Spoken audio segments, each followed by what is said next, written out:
So what's up guys, this is Jonathan Pino here.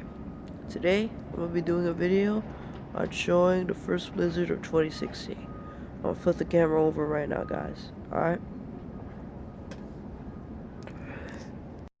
As you can see guys, there appears to be no cars, buses, or trains operating at all because of the snow. This is crazy too, this is the first blizzard of 2016. And as you can see over there by Lindsay Park, it's just covered in snow. For real.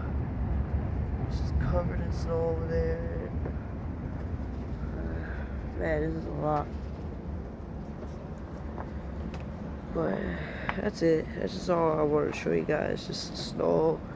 I really wish I was outside, but well, just one day I'll do a video showing more of the snow. Alright guys? So I hope you enjoyed this video.